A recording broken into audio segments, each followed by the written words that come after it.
ஒரு பெண்மணி சேலை மாதிரியான ஒரு உடை அணிஞ்சிருக்கிறா. அவள் ரொம்ப வேகமாக ஓடுறா.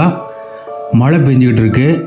அந்த பகுதி எல்லாம் அப்படியே சேரும் சகதியமாக இருக்குது. அங்கே மரங்கள் நிறைய இருக்குது. அது ஒரு கிராமப்புறம் மாதிரியான ஒரு பகுதி. அதில் தான் ஓடிட்டு இருக்கிறா. அவள் ஓடி ஒரு ஆத்தங்கரைக்கு வரா. ஆற்றுல தண்ணி நிறைய போயிட்டுருக்கு. அந்த ஆத்தங்கரையில் அப்படியே ஓடுறா. ஓடி ஒரு நீர் வீழ்ச்சிக்கிட்டு வரா. தண்ணி ரொம்ப வேகமாக ஊற்றிக்கிட்டு இருக்கு. அதில் அவள் தாவுறா. தண்ணியில் போய் குதிக்கிறா. தண்ணியில் குதித்து உள்ளுக்குள்ளே அப்படியே நீந்தி அப்படியே மேலே வந்து ஒரு குறிப்பிட்ட வரைக்கும் வந்து தூரத்தில் ஒரு கோபுரம் தெரியுறதா அவள் பார்க்குறா. அந்த கோபுரத்தை ரொம்பவுமே வியப்பாக அவள் பார்க்குறா. திரும்ப கொஞ்சம் அப்படியே நீந்தி போய் அந்த கோபுரங்கள் இருக்கக்கூடிய இடத்துக்கான படிக்கட்டுக்கு வந்து சேர்றா. அந்த படிக்கட்டு வழியாக அந்த கோபுரத்துடைய நுழைவாயிலை நோக்கி அப்படியே ஏறி நடக்க ஆரம்பிக்கிறா.